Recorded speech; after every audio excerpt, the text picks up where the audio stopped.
బీరకాయ దాల్ కర్రీని ప్రిపేర్ చేసుకోవడం కోసం కందిపప్పునైతే నేను నైటే శుభ్రంగా కడిగేసేసుకొని వాటర్లో నానబెట్టేసుకొని ఉంచేసుకున్నాను. మార్నింగ్ అదే వాటర్తో పాటు అందులోకి ఒక 3 మీడియం సైజు టమాటోస్ని, ఒక హాఫ్ వరకు బీరకాయని వేసేసుకోవాలి. ఒక గ్లాస్ పప్పుకి వేసేసుకొని మరీ మెత్తగా కాకుండా విజిల్స్ రానిచ్చేసుకొని పక్కకైతే ఉంచేసుకోవాలి.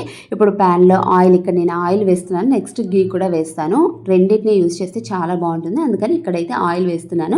ఆయిల్ సన్నగా కట్ చేసుకున్న పచ్చిమిర్చి, ఎర్రగడ్డని, కాస్త అల్లం వెల్లుల్లి పేస్ట్ని, కొద్దిగా కసూరి మేతి, అల్లం వెల్లుల్లి పేస్ట్ మరి ఎక్కువైతే వేసుకోకూడదు, కొద్దిగా వేసేసుకొని కొద్దిగా పసుపు వేసుకోవాలి. నాకు పప్పు ఉడికించినప్పుడు కూడా మనం పసుపు వేసి ఉడికించేసుకున్నాము. ఇక్కడ కూడా కాస్త పసుపు అయితే వేసాము. మొత్తంగా 3 సార్లు అయితే పసుపు వేస్తాము కాబట్టి కాస్త చూసుకొని వేసేసుకోండి. ఆ పసుపు వేసిన తర్వాత ఇందులోకి మనము చింతపండు పులుసుని, అంటే మన టేస్ట్కి తగ్గట్టుగా, పులుపు తగ్గట్టుగా చింతపండు పులుసుని అయితే తీసుకొని ఉంచేసుకోవాలి. ఆ పులుసు వేసేసుకొని దీన్ని అయితే కాస్త ఉడికైతే రానివ్వాలి. ఇది ఉడుకుతూ ఉన్నప్పుడు ఇందులోకి మనం ఇందాక రెడీ చేసి పెట్టుకున్నాం కదా పప్పు, దాన్ని అయితే అసలు ఎనపకూడదు. దాన్ని అలానే పప్పులుగానే కనిపిస్తూ ఉన్నట్లుగానే దాన్ని మొత్తం కూడా ఇందులో అయితే వేసేసుకోవాలి. మొత్తం అంతా ఇందులో వేసేసుకొని ఇందులో కలిపేసుకోవాలి.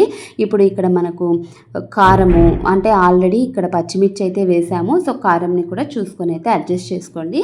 ఇక్కడ కారంని వేసేసుకోవాలి. కారము అలాగే ఉప్పుని కూడా ఇక్కడే వేసేసుకోవాలి.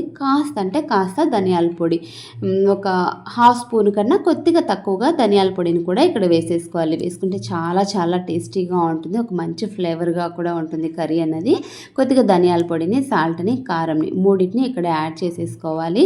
యాడ్ చేసేసుకొని ఒక 5 నిమిషాల వరకు కాస్త మీడియం ఫ్లేమ్లో ఉంచేసుకొని ఇలా ఉడికేటప్పుడు సిమ్లోకి టర్న్ చేసుకొని ఒక 5 నిమిషాలు అయితే ఉడికించేసేసుకోవాలి. మొత్తం అంతా కలిపేసుకొని పప్పు అంతా ఉడికిపోయిన తర్వాత ఇప్పుడు పోపునైతే పెట్టేసుకోవాలి. దీనికోసము ఇక్కడ నేను ఇప్పుడు ఇక్కడ ఆయిల్ అయితే వేసాను కదా, పోపు కోసం అయితే నెయ్యి వేస్తున్నాను. మీరు కావాలనుకుంటే 2 చోట్ల ఆయిల్ని కానీ లేదా 2 చోట్ల నెయ్యిని కానీ యూజ్ చేసుకోవచ్చు, లేదా 1 టైం ఆయిల్ని లేదా 1 టైం నెయ్యిని కూడా యూజ్ చేసుకోవచ్చు. చాలా బాగుంటుంది నెయ్యితో.